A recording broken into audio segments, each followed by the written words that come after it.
Believe it or not, I've been stopped by police after I became a cop. We used to walk to Washington Heights with two other cops, friends of mine, and we would got thrown against the wall just for walking down. I'm not saying don't stop the criminal. I say don't stop the innocent people.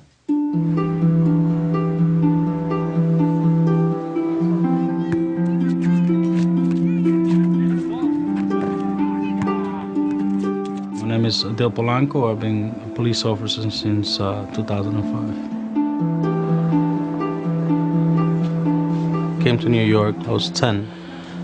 Came from a third world country, the Dominican Republic. I grew up in Washington Heights. There was shootings almost every night. It was a daily thing. The 34th precinct used to have a cop come into my 6th grade class.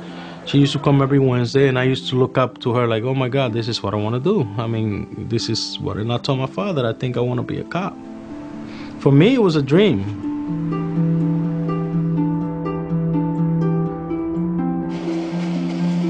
In 2009, the commanding officers require us to have a 120 and 5 quota system.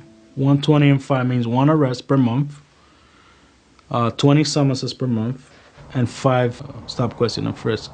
So basically, they wanted to stop at least 1 person a day. But what happened the day you don't see the crime? What happened the day you don't see the violations? People start getting creative. We will stop a person in the street in the corner because the sergeant says stop him. Why? You don't ask. You stop him, you frisk him, if it's possible, you search him.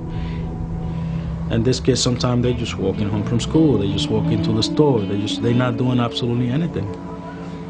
They're not doing absolutely anything. And it's a really humiliating feeling. When they go through your pockets, when they stop you, you don't have no freedom.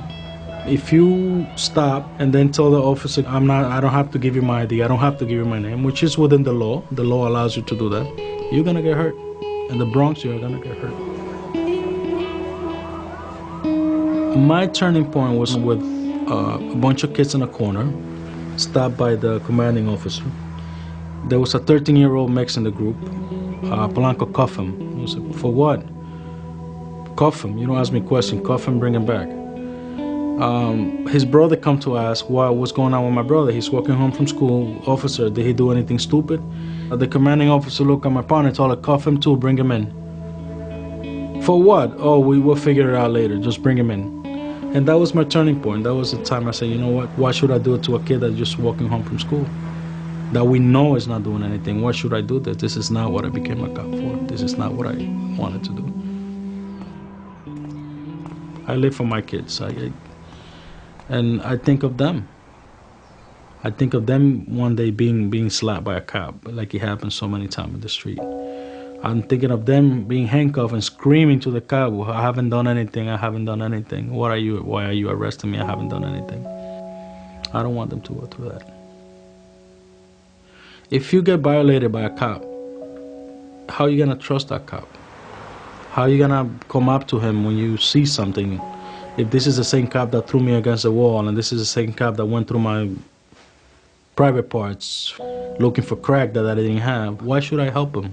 You should be working with the community. It's written like that. You should be getting community trust. There's a lot of things that can make the community safer. Stopping and harassing innocent people is not gonna make the community safer.